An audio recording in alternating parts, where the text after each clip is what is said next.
Alright, let's stretch. It's 95 degrees outside, super sunny.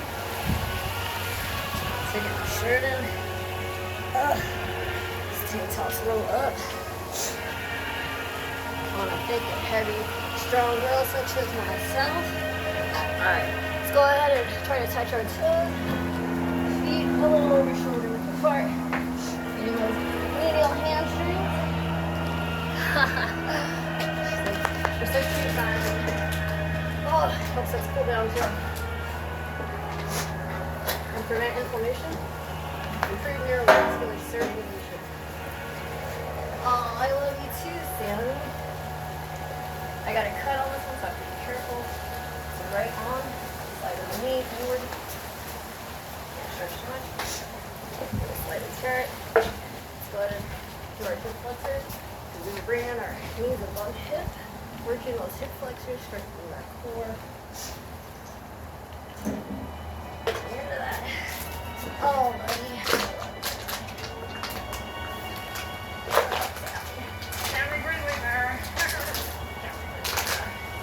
Alright, let's put our feet together now and touch our toes. Oh, stretching our glutes, upper hamstring, right before we split in the tail. Alright, posterior deltoid.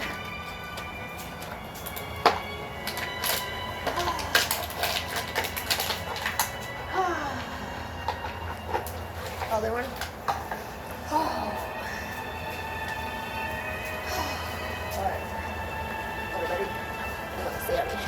I'm going to do stretch before. Keep a little bit of triceps now.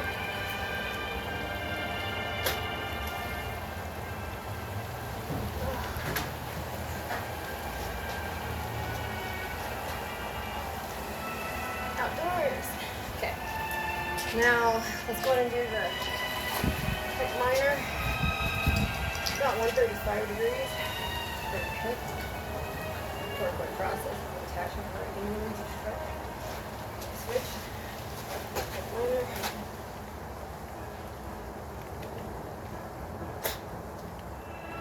Helps free up neurovascular space around the brachial plexus and brachial artery.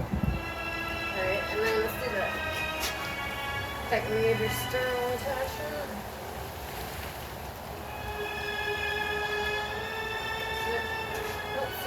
But there's always particles in there.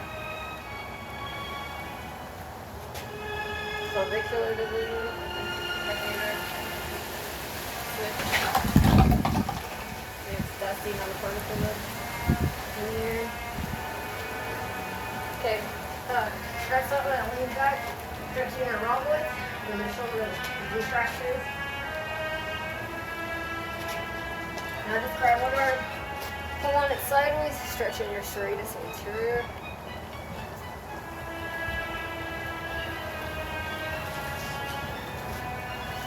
It attaches under the scapula, more towards the medial end, under the subscapular muscle. It's a broad, flat muscle at that end, and then it attaches in a serratus format, like a fork, around the first 9 ribs anteriorly, not laterally, so the side and front. Okay, we did that. Let's do our internal rotators. Pushing down, just do like this. And then the other one, and then flanking it. Actually, some scapular, so it should be perfect. And then this one,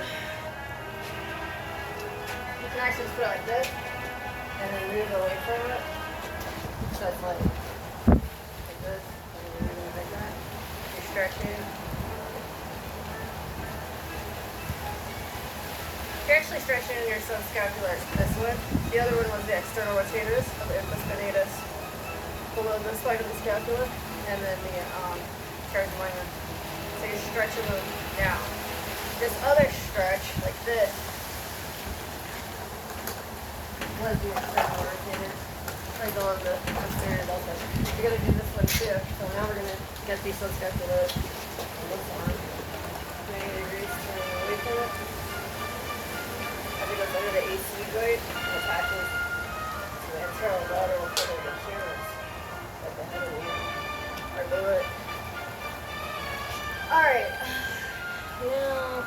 shoulder, shoulder.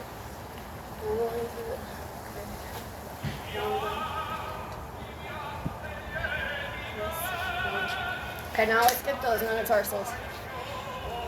Metacarpophalangeal joints, or metatarsals, where you have tendons.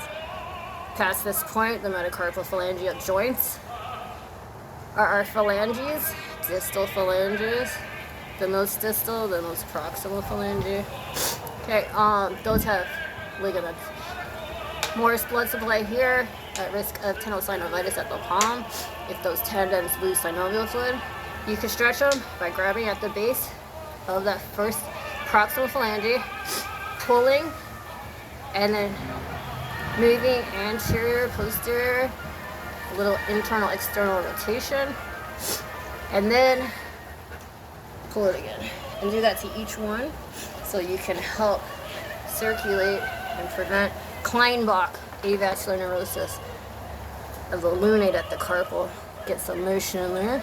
You can also prevent those osteophytes from forming around those joints. They call those nodes. It's just bony inflammation. It's basically like cement of your bone. Usually in elderly people, but people that have played sports and don't manage their body well. Try to brace your hand down, like on your leg at the palm, at that base attachment, and then go posterior up, anterior forward towards the palm, and then internal rotation toward your thumb, external rotation towards your pinky, and then just do that, and long axis stretching. Do the long axis, anterior, posterior, or volar, dorsal, internal, external, each metatarsal.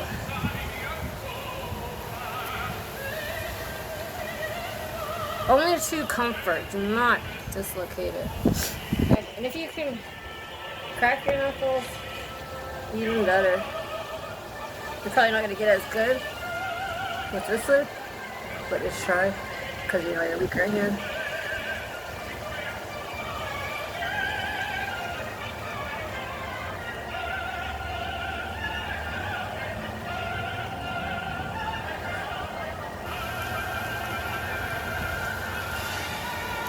Quick string.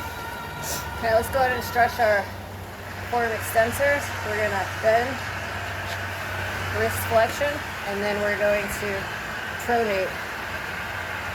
So we stretch right here. Hold that like you're putting your thumb outwards. Okay. Deep breath. So, okay, now we're going to stretch our forearm flexors.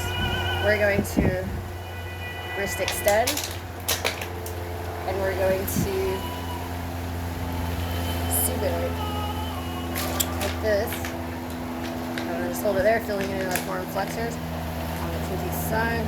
You can also do it like this. Okay, good. Now let's switch it up, doing the wrist extensors, wrist flexion, and then we're going to go ahead and supinate. Push up. Good.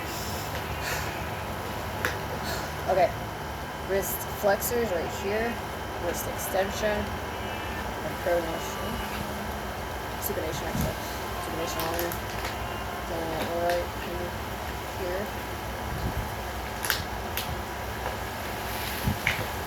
Bringing up neurovasculature. Okay. You can also do this. Bring it up. Stretching your quadratus tendon at the wrist, overlays the median nerve. You can also do this, stretching the tendinous fascia. You can do radial deviation, ulnar deviation, flexion, extension. Alright, that's it. Alright, have a good one.